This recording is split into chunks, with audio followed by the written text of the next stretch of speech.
All right, we have another episode of Tailwind. Today I'm joined by Dan Stalp. Can you, Dan, tell me a little bit more about you? I didn't have enough time to do enough research today. That's all right. So, yeah, I own a Sandler franchise out of the Kansas City area. And I've been at that for almost 21 years. Prior to that, was co-owner in a benefits brokerage. So it was all those perks that you offer your employees, like health insurance and all that kind of stuff. But now what I do is I'm a growth advisor and I help sales and sales leaders that have a gap between where they are, either financially, emotionally, or even just that they're just working too hard and they want to maybe make the same amount of money, but with less time. Yeah, I mean, who doesn't want to make the same amount or more money while making less effort? You'd be surprised. There are people that don't.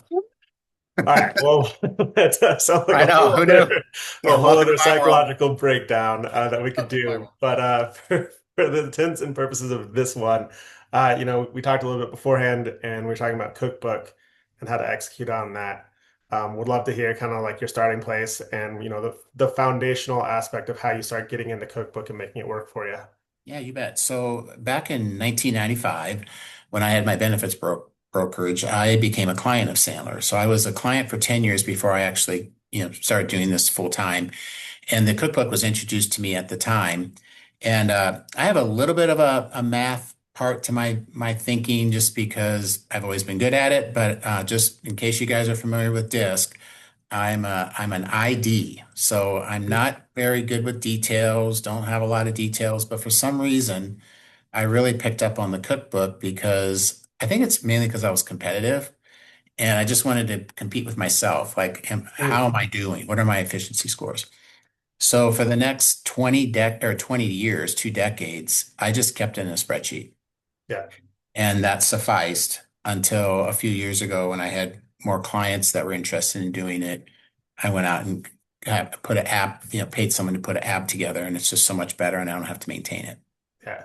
When you're doing the competition, I tend to compete with other people, and maybe that's just because like sports background and stuff. But you're talking about competing against yourself, which is probably the healthiest way to do it, and especially if somebody is a solopreneur, that's the only person they can compete against. Yeah. Have you noticed any difference in competing against yourself, or even bringing in the idea of competing against somebody else? Well, it's been interesting. When I was back as a benefits broker, I couldn't get my three business partners to do it. Yeah. So it wasn't an option to compete against them. I did compete in the terms of outcomes, but what I really like about KPIs is you can compete in terms of like I get in front of, or I get return calls from 26% of the people I make an outreach to. Mhm. Of those, I meet with half of them. Of those, I sell blank. That part to me is also very competitive. I don't know, it's just how I'm wired. I have a strength coach and I always tell them, well, how many did you do last time? They go, Dan, don't worry about it. We're just looking for good reps. I go, no, I need to know. Yeah. I mean, if I did 10 or 11 last time, I'm definitely going to do at least 10 or 11. That's just how I'm wired. So the cookbook really allows me to not only look at the big part, which is the outcomes, which have been phenomenal with the, Mhm. but all those little things that I don't know, for whatever reason, it motivates me. And I just like to know how I'm doing. I want to dive into the little things and how you can kind of look at all of it, but really curious. You start adopting your own cookbook. You have the business partners who aren't adopting. I mean, what do those conversations look like when they see you getting results and outcomes and then still are deciding to not follow the path of success that's been laid out in front of them? What's Yeah. their Well, and I example? have the same conversation now when people who have worked for me, they're on the cookbook. Okay. Yeah. So that we just talk about that up front. That's not negotiable because I can't support you and coach you if I don't know what's happening. And the other thing about cookbook, and this is why some people don't like it, is you can't hide. Hmm. But there's a lot of non-supportive thinking out there about tracking sales KPIs, such as you're just trying to be big brother, or Hmm. you're just trying to micromanage me, or you're trying to control me, or you're trying. And here's the thing, that's what people have done. I mean, history has told them that. There were people that were turning in all this information that management needed, and they would actually put, really bad things in the middle of it, and they knew management wasn't even reading it. Yeah. Like they would have probably got fired if they would have found what was in there. And they knew they weren't reading it. So there's a lot of non-supportive head trash around that. So what I attempt to do is just to say, hey, look, this is meant to empower and encourage you, not to micromanage you. And so, but even at that, only about 30 to 35% of our clients are even remotely doing a KPI cookbook. They just don't want to do it. Now, do you think that it's purely coming down to prospecting is difficult and it can be, kind of an emotional roller coaster to go through, and that's why they try to avoid it and come up with excuses? Or do you think there's other, like, what's your Uh, interpretation there? it just seems like a lot of pushback I get to is, well, our CRM can't track that. So we'll go in and we'll get the CRM so it can track that. And they're just always looking for like this really easy way to do it. And I just keep saying, hey, look, your CRM is not the key to cookbook. Yeah. It could be a way to track these things, but that doesn't form the habit. You've got to form the habit, and you can form the habit with pencil and paper. Mhm. So some of my clients where I thought, is this just BS? Like, okay, putting a pacifier in my mouth so I go away and stop crying. Or is this really that they really want to do it, but they think they have to have CRM to do it? And so what the ones that say, oh, well, how would I do it? I go, it's really simple. And some of that's kind of old school. I go, well, old school works, and it's basically just putting hash marks. Mhm. And I can actually show an example of that Yeah, I'd love to see if you'd it. like. Okay, Yeah, definitely. let me jump in there real quick. I didn't think about this until now. Yeah. I It mean, looks nothing just like this. It's real simple. I think too, one of the things that can be like overcomplicating it is just not understanding that at the very beginning, it's totally fine if it's just building the habit. Even if it's not it being effective, it's like, okay, build the habit, then we can make it effective. Can also be like a way to think about it. And But yeah, that's what so this this is, does. yeah, Yep. that's perfect. Yeah. Why else you don't need anything else other than this, right? And I've literally had people push back on this. It's old school. I'm like, yeah, I mean, it's so what? I mean, here's the other part of this. If you're just checking boxes in CRM, you don't really have a sense for what went down that week, but I know exactly what went down this week. And how Yeah. hard is this? I just feel like people have gotten really, really soft on things. And but this is all we need. And so what I tell people is if you track this for 1 month, I'll put you in the app. If I don't get this, you don't get to be put in the app. Yeah. And so with that, we've talked about this in the past, so I'm going to cherry pick it out. But I'm looking at that. I don't see the name of the people, the proof of like a LinkedIn message, like sent, anything like that, which we might say like, well, I need CRM to do all of that. But then how do Well, you and make that's sure that, true. yeah, So then I say, well, now that's a whole nother function. They right. they do need to be putting in things in CRM, but it doesn't need to come from CRM to track this Hmm. because inevitably 99% of the time there's one of those things that they're not tracking. Hmm. Maybe two things. And so all I'm saying is that doesn't need to stop you. Just keep doing what you're doing in CRM. This is just for another exercise. Well, I don't want to duplicate.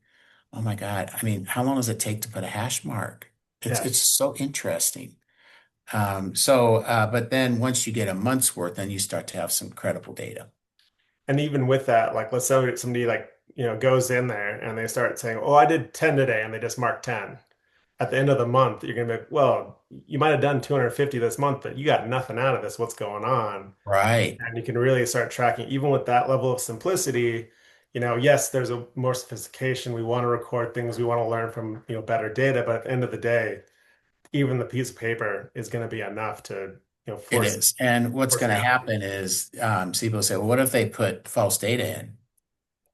That's going to happen, Yeah. but it's going to hurt them. Here's Right. why. You have a North Star of I want to bring in $800,000 Hmm. and it's tracking your sales and your KPI. So if you're fudging attempts and Right. things and you're not reaching your goal, every month your number of attempts goes up then because you're not being effective. So what happens is they get found out in a hurry. They're like, wait, how come I have to do 10 a day or 20 a day now? And last week I only had to do 12 because you're not being effective.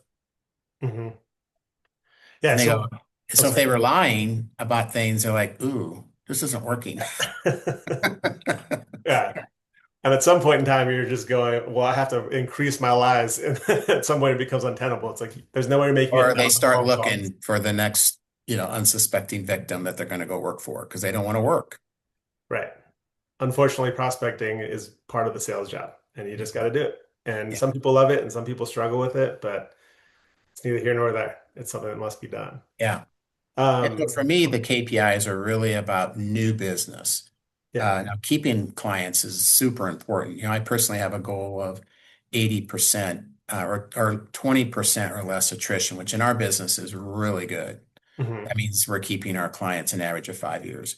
And I've really had to work up to that. But even at that, the highest or the lowest attrition I've ever had, that means I'm replacing 20% of my business every year just to stay even. Hmm. And I got a lot more business now than I did in the past. Things just happen. People Yeah. get acquired, people go out of business. My person that I'm working with, leaves or gets fired or whatever. So I just know that my attrition rate's 20%. So I'm only looking at this for new business. I'm not counting in any recurring business, Yeah. net, net new, but it can come from existing accounts, which is the lowest hanging fruit, expanding them. It can come from recapturing. We have a care model at Mhm. Sandler. K for keep, A for attain, which is brand new logos, R for recapture, people who left us come back, E for expand. And so that's what I'm tracking are the A, the R, and the E in the cookbook. Yeah. Attain, brand new logos, recapture, people that worked with us in the past, or expand current relationships. Yeah. So earlier you were talking about the like the step by step incremental KPIs to understand that, and we kind of went over to having the conversation, and then we talked about the end, which is, hey, like these results are going to pile up whether or not you're actually doing the job. So what is that middle part? How do they manage that? How do they get those insights as they're trying to gather that data and start to understand beyond just like the end part? Well, it kind of depends on your frequency of sales. Like personally, for me to meet my goal every year, on average, I need to sell 30 new things. So Hmm. that's about 2.5 new sales a month. And so with that frequency, if I start putting in data within 3 months, Yeah. I would say it is 70% credible, meaning that it's definitely giving me a peek into the future. But if I am selling software to higher education and I only make 3 sales a year, that's going to take longer. But you Yeah. will start to see the efficiency rates start to improve. Right. So, one of my clients that was in this, when he first started, he had a $3 million goal. Hmm. And after we started tracking things, he needed to make 13 new attempts a day. Within 2 years of now he had not been in Sandler before, but he also was new to the company. So he had a couple of things that were working against him. He didn't know Sandler and he'd been new to the company. Yeah. But within 3 years, his goal was moved up to 4.2 million. So let's call that a 33% increase. But he had gotten his daily attempts down to five. Damn. Yeah. That's great. And he incrementally was seeing it go from 13 to 11 to 8 to 6 to 5. And his goal increased. And I personally have experienced that too. And so some of my clients are not as motivated by the money as they Hmm. are by oh my gosh, I think I can get this down to 5 new attempts a day and meet my goal Yeah. as opposed to 13. But that's a lot. Yeah. That's an incredible change in efficiency, just going from 13 to 5 and going And your up goal went the up. amount of going Yeah. up. And I'm assuming his goal went up because he was succeeding and they weren't just bumping it up because they had a number that they wanted to hit or Well, in his situation, because he was newer, Mhm. his goal was less.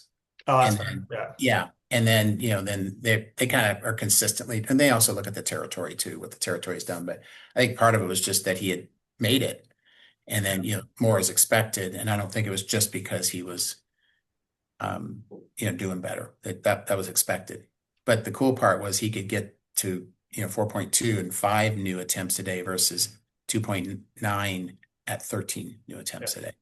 So when you have somebody who has, let's say, like a longer sales cycle, 6, 9, 12 months to get it done, how are you helping them maintain that, like it's these numbers are going to come through, the numbers are going to come through. Like there's that period of time where it's like, "Ah, are they though?" And then, you need to keep them on track. Yeah, so what we can look at instead, do you mind if I share a little Please do.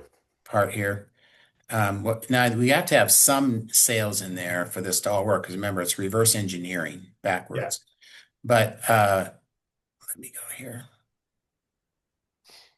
But what you can see are, I should probably go to a different one here, but you can see that your efficiency scores are increasing. Like, Hmm. for example, um, new attempts to conversations. Let's say right now, I'm not sharing, am I? Not yet, but I'm Here we tracking. go. Here There we we go. go. So, like, for example, now this is me after 20 some years, but 48.3% of the people that I attempt to reach either call me back or respond. Hmm. But let's say, as an example, someone was at 12% and they're steadily seeing this number go up to 14, 16. See, that's all going to roll up into the reverse engineering of this number. Yep. Or let's say if they have a conversation that they actually are meeting. Now, for me, you're going to go, Dan, you're only meeting 13% of the people you have a conversation with. Yeah, because 80% of the people we talk to, frankly, aren't candidates for what we Hmm. do, but we have to Yeah. talk to them. Now, someone else, so that's actually a good number for me because it's important that I disqualify people who just want to come to a 2 hour deal and check the box versus someone who wants to work with me for 5 years. Yeah. So, but I can help with that. But then once we meet, you can see that the quote percentage is high, Hmm. because they've been qualified. And then, of course, the sales, 90% of the quotes become sales. But those are all things that you can start to look at even before the numbers come in. But you have to have something in there from a sales perspective because it's reverse engineering. Yeah. So this is my number. Now you can't do zero point 0.3 a day, but we know how much that is a week. And then this is me being held accountable to myself Hmm. over the last year. Now I've gotten better. It says I needed to have 845. Well, I had 959. But part of that is because I've become more effective. Right. So it seems though, like even with that, um, if you're looking at the 6 months and sales cycle, like yes, we want to see the sale come in, but focus on just the new meetings It's booked. KPIs. Yeah. Yep. And then once you It's get the very new good meetings model. booked, start looking at okay, am I getting the next step? And Yep. then you're going to see the numbers kind of go up and down over the course of, would you expect a Yep. year, 2 years? Like, what do you think would be the amount of time you'd need to really see the numbers start steadying out? Well, I would say if someone is selling at least one thing a month, that's their, and again, just at least one sale a month. Hmm. That they'll have credible data in a year. Nice. Very credible. Now, Yeah. does that mean it's gonna just come in like clockwork? No. Yeah. Yeah. It'd be I mean, fun if it did. I'm very, my number's not that big, so I can be pretty consistent with it. But you can see here, if we go back here for a second, um, I'm pretty consistent with my attempts. There's no huge swings there. Hmm. But look how clumpy my sales are. Right. So what I always tell people is sales is a clumpy business, you know, and the only thing I can control is being consistently on the prospecting side. But what a lot of people do is they kind of run a marathon, but they're sprinting and stopping and throwing up and then walking and running and sprinting and and that's just you're just never going to get a good score for that, plus you feel terrible. So if Yeah. you can just be consistent, even then your sales be clumpy. But if you're also prospecting clumpy, your sales are going to be really clumpy Yeah. because it's clumpy even when you're consistent. It's going to happen when it happens. You can't make people buy from you. But some months are more, some are less. But over the course of time, 12 months, it becomes very credible. Yeah. Well, I mean, for me, it's like uh, we might be doing everything exactly right, but a different IT department or a different legal department or a different whatever situation is going to extend regardless of, all of that. So even with like maybe you grab the wrong 10 people or maybe you get the right 10 people and then it might just clump just based on that. And that's why Um, it's so important to focus on, the process. My yeah. process is 3 point, you know, 20 a week. Mhm. versus just looking at the outcomes. When people look at the outcomes, it's kind of like they take their foot off the gas, they floor it, they punch it, they're just like this all the time looking at outcomes, and that's just a really hard way to live. Yeah. Instead, just keep your foot on the gas. Sometimes you're going 90, sometimes you're going 20. You just keep your foot on the gas, and then you will have more consistent results. So part of what we're also saying is you're becoming more efficient, you're getting more replies. That's a skill thing, right? So how do you look at those numbers and you look at your KPIs and knowing the clumpiness of it, use the ability to go, okay, the messaging I am using is working or isn't working, and be able to identify that through the clumpiness. Yeah, so what really works well is when you have teams that are on this, because then you can compare, Mhm. basically, you can have a dashboard. So Yeah. like I can look at, why is Austin, able to do 4 a day and do better than me doing 12 a day, but I can look at his efficiency scores.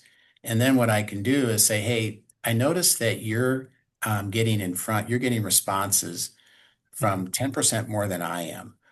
What are you saying, or what's your 30-second commercial? You see how you can just kind of go right to it? Or Yeah. I noticed that you're not quoting, as your quotes are way down from mine, but you have a higher closing ratio. What are you doing? Well, I'm qualifying. Well, how Mhm. are you qualifying? So what it does is, if you have a team, it really allows you to ask those really pointed questions, as opposed to it just seeming like magic that you can Yeah. do 4 a day and do twice the amount of business I do.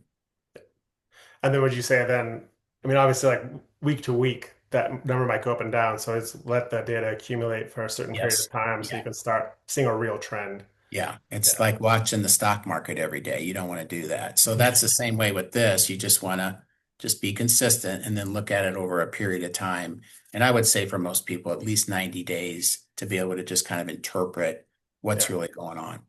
Yeah. Which can be tough. Mhm. Having to think over, I'm going to do something for 90 days, and then only after the 90 days am I going to even get to start to think about how to improve. And Yep. then I would assume, would it be then another 90 days to see if the improvement's working? It depends on your sales cycle. Yeah, Yeah, if your sales cycle is 6 weeks, you would already see results. that's If right. your Yeah. sales cycle is 6 months, yeah. Yeah. Because what's in the pipeline now is really based on things you did several months ago, not so much what you're doing now. But that's the difference between people who thrive in sales and people who survive in sales. People who survive in sales won't do that. They don't want to wait. They think there's a shortcut. People who thrive pay attention to the little things that matter, not Mhm. just the little things, but the little things that matter. They're in those details, inspecting what they expect. Yeah. Are there ever any trends that you look at within like the first 90 days? Obviously like the data is going to show you over 90 days, but do you ever have any like red flag and go like, hey, I know we've only been doing this for 30 days, but I'm seeing enough data to say something is off. I don't know exactly what, but we have to, do an analysis here. Yeah, it's usually with the attempts to conversations. Yeah. That's the first. Worst case scenario, I had this woman was a lovely person. She didn't have much direction. She was seasoned, and she came in. She goes, "I've made 400 calls in the last 3 months, and I've only had two people call me back." Yeah. Okay, so that's an example of there's something wrong in her voice message, something wrong in her emails. Maybe she's not leaving a voicemail. Maybe she's not, I don't know. But that's a cause for pause. I mean, I think even cold calls, 100% cold calls, you could expect 1.5% back. Yeah. Well, that'd be what, four, no, 400. I guess that'd be 4 or 5. But something wasn't right there. So that allowed us to really dig down, and her 30-second commercial was horrible.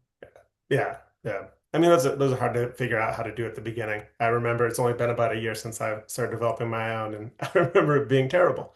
Uh, Yeah, well, and that's okay. If you're a year or two in and it's still terrible, that's not okay. Yeah. So would you Yep. say even like, 100 calls in, if you're getting no conversations, maybe start taking a look in the mirror and going, I don't need to wait for 400 calls. Yeah. And Something's some going on. people, that's only about a week to 10 days that they Yeah. make that many contacts. Others, that could be months. Hmm. Yeah. So it really just depends. But yeah, and you got to give it enough time that they can call you back or respond. But yeah, you can just always poke at, or maybe they're talking to people, but they're not getting any appointments. Yeah. So then you have to ask yourself, how can we be at least talking to people and not getting appointments? Something's missing Yeah. there. And that just allows you to as the manager or even yourself, if you work for yourself, to coach yourself, like something's not right here. Yeah. All right, we're running up on time. I want to Yep, respect the hard stop. you bet. Any final summary or final thoughts before we wrap this guy up? Well, you mentioned something about, 90 days and not get, actually 90 days goes so fast, but I would say if someone's willing to commit 30 days, Hmm. you're well on your way. And I always say, you can do anything for 30 days. Get over yourself.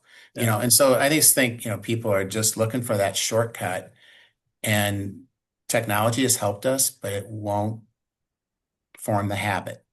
These Yeah. are about forming better habits, and those habits lead to quantum leaps.